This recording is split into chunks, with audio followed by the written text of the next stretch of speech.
Salut, c'est Octobre, j'espère que vous allez bien. Bienvenue sur Vicos, le podcast où on parle des victimes et où on les aime. Je suis ravie de vous retrouver. En ce moment, il se passe beaucoup de choses dans la vie de la France. 2024 est marqué par un procès qui est historique dans l'histoire de la France, le procès de Mazan avec Gisèle Pelicot et sa fille qui joue un grand rôle, Caroline Darian. Merci à elle deux. Je suis quand même très fière de vivre ce moment qui va être sans précédent dans l'histoire de la justice en France et sur les violences sexistes et sexuelles. Il y a eu un avant et il y aura un après ce procès. J'ai l'impression que la justice va être complètement bouleversée. On peut plus se cacher, en tout cas on ne peut plus être dans le déni sur les violences, sur les VSS. Aujourd'hui, j'ai l'impression que la justice était un petit peu... vous savez, comme cet emoji avec le singe qui se cache les yeux, qui n'entend pas et qui se met les mains sur la bouche.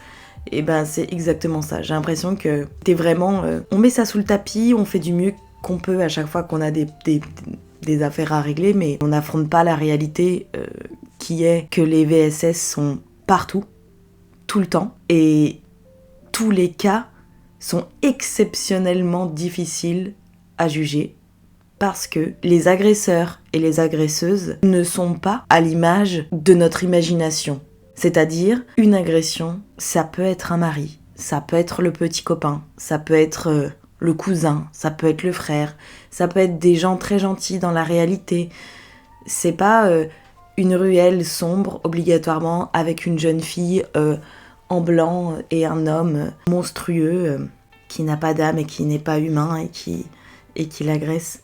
Bah non, en fait, pas du tout. C'est beaucoup plus compliqué que ça. Et c'est fou que on ne s'en soit pas rendu compte avant. Alors j'ai l'impression que, évidemment, qu'on le savait, mais ça n'avait pas autant explosé qu'avant ce procès. Et pour ça, je remercierai toute ma vie Gisèle Pelicot d'avoir eu le courage de porter cette affaire devant le monde. Parce qu'elle a été en couverture du Vogue allemand. Donc c'est pas, finalement, ça concerne pas que la France, ça concerne le monde entier. Oui, c'est historique et... ça va changer à tout jamais notre perception et putain, le sacrifice de Gisèle Pelicot est un sacrifice magnifique, quoi. Et c'est vraiment de cet ordre-là, quoi. Elle s'est sacrifiée pour que la société puisse avancer. Merci, quoi. Merci, il était temps. Ça va être un grand pas pour les victimes. Donc je pense à nous, les petites vicos, qui vont commencer à arrêter de culpabiliser parce que leurs agresseurs n'étaient pas le monstre que l'on vend dans les films. Et qu'en fait, si c'est ton papa, ou si c'est quelqu'un de ta famille, ou si c'est quelqu'un que tu aimais bien à la base, bah ça ne change pas le fait que ce qu'il fait est très grave et qu'il faut le dénoncer. Je vais mettre des numéros en barre d'infos pour que toute personne qui se sente concernée ou qui soit témoin puisse avoir un numéro à contacter. Je suis particulièrement touchée par ce procès parce que moi j'en ai fait un de procès en 2021.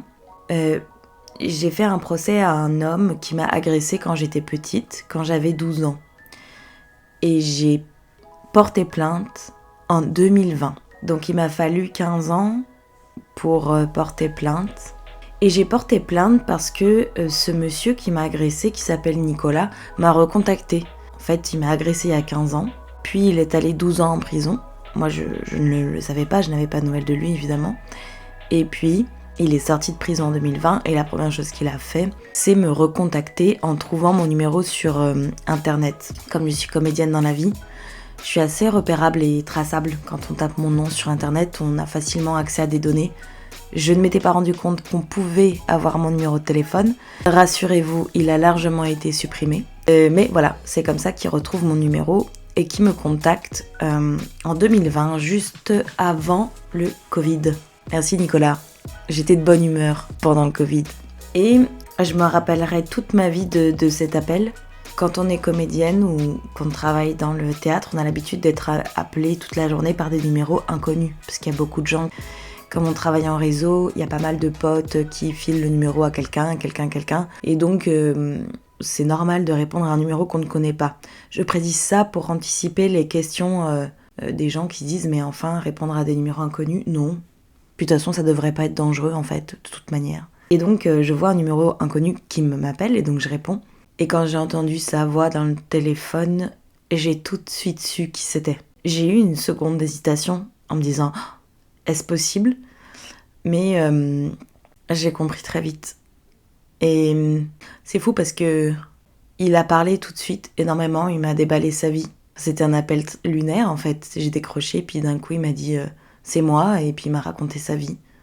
Et moi je suis rentrée dans un état dissociatif, c'est-à-dire que je ne pouvais pas coller mon téléphone sur mon oreille.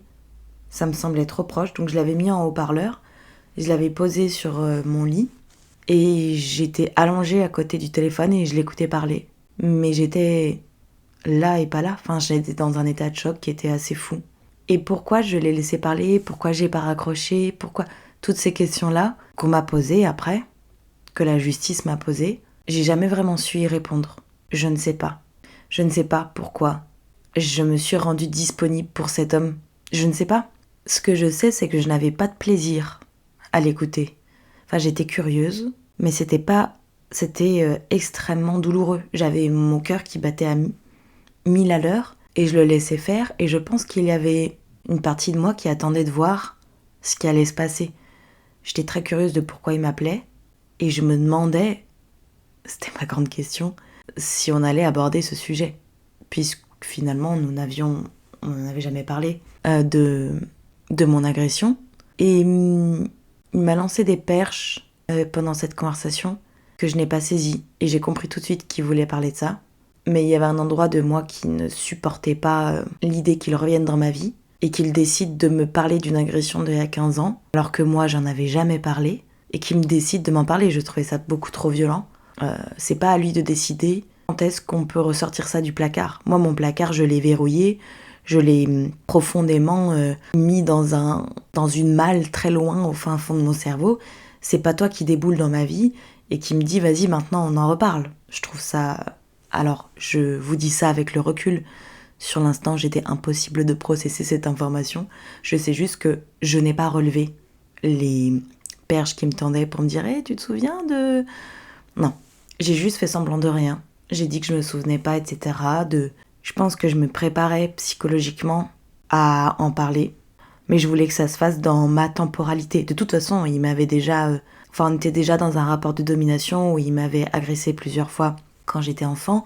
Mon moniteur de colonie de vacances, c'était le directeur de la colonie de vacances. Et là, on se retrouve dans un schéma où il redébarque dans ma vie, il reforce quelque chose. Je sentais qu'il allait falloir qu'on en parle, mais j'essayais à tout prix de contrôler la discussion pour que ce soit pas uniquement moi qui subis tout de lui, de A à Z. Et puis j'ai raccroché d'un moment. Et je me rappelle, je suis allée travailler, donc je suis comédienne. Le soir, je jouais au théâtre, et j'étais sur une autre planète. Et j'étais vraiment...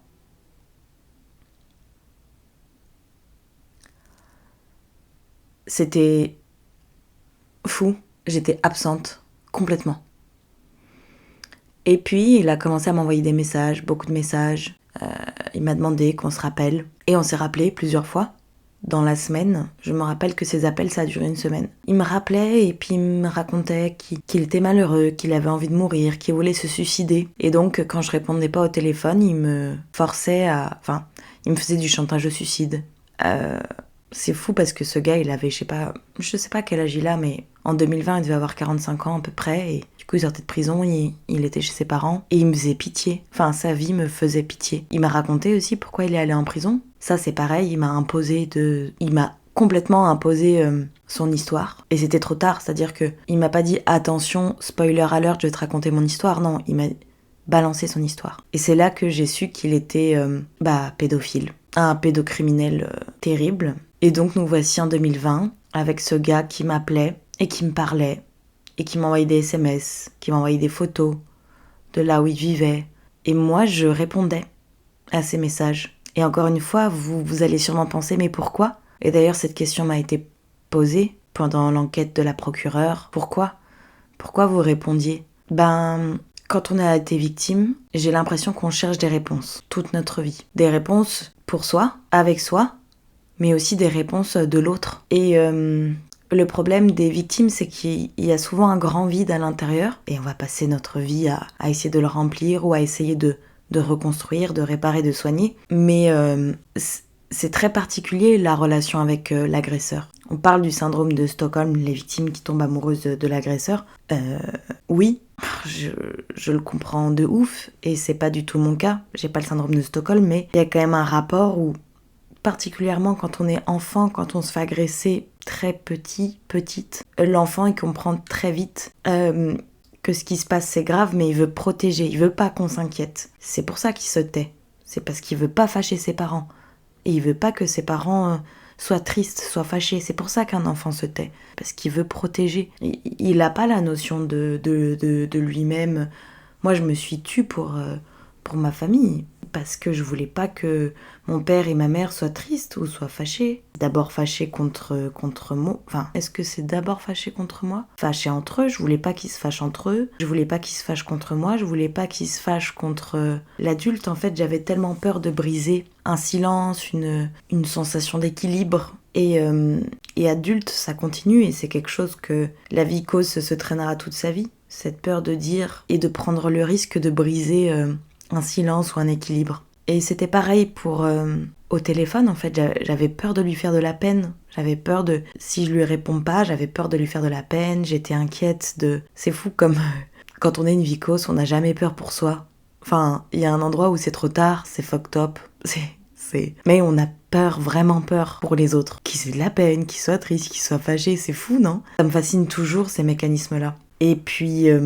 au bout d'une semaine d'appels, etc., où il pleurait au téléphone, où je prenais soin de lui, etc., ce qui est lunaire, hein, j'ai senti qu'il allait repartir sur le sujet de la colonie, et j'ai pété un câble. Je me suis laissé péter un câble, c'est-à-dire que j'ai senti qu'il allait prendre la parole et j'ai pas voulu que ce soit lui qui aborde ce sujet. J'ai hurlé en premier, et quand j'ai hurlé, j'ai vrillé de la carafe, quoi. J'ai tout sorti d'un coup, j'ai tout déballé, j'ai tout hurlé d'un coup. Il n'y a pas eu comme un flot de merde qui s'est déversé. Je m'arrêtais plus, je criais dans le téléphone. J'ai switché d'un coup, quoi. Puis après, j'ai raccroché, et puis après, il me rappelait en boucle, et je décrochais plus. Et après, à partir de ce moment-là, j'ai plus décroché. Il me laissait des messages vocaux, etc. Et ça, c'était un vendredi soir, et le samedi, je suis partie en week-end. Et puis quand je suis revenue, j'ai appelé une amie d'enfance du collège qui s'appelle Héloïse. Merci Hélo pour tout. Et puis je lui ai dit, est-ce que quand on était en cinquième, je t'ai parlé de quelque chose ? Est-ce que quand je suis revenue de mon été de sixième, je t'ai parlé d'un truc ? Et elle m'a dit oui. Elle m'a dit oui, je m'en rappelle. Elle me dit oui, tu m'as parlé de ça. Et je me souvenais plus du tout que je lui en avais parlé, mais j'avais un instinct, je sais pas pourquoi, qui me disait qu'elle était peut-être au courant. Et je lui raconte l'histoire, je lui dis tu vas pas me croire, c'est un film et il est revenu dans ma vie et je veux que ça s'arrête. Elle me dit ok, on va porter plainte. Voilà pour la première partie de mon histoire. Si je raconte cette histoire, c'est parce que je comprends aujourd'hui qu'il est vital que les victimes puissent entendre les histoires des autres victimes. Parce qu'il y a autant d'histoires qu'il y a de victimes. Toutes les histoires sont absolument différentes. Et même si moi c'est passé, j'ai porté plainte, j'ai fait un procès, cet homme a été puni. Voir Gisèle et l'écouter, écouter sa fille m'aide beaucoup. Lire aussi des témoignages m'aide beaucoup et m'aideront toute ma vie. Et c'est pour ça que ce podcast existe. Alors, à bientôt pour la suite de cette aventure. Prenez soin de vous, reposez-vous, je vous embrasse. Ciao.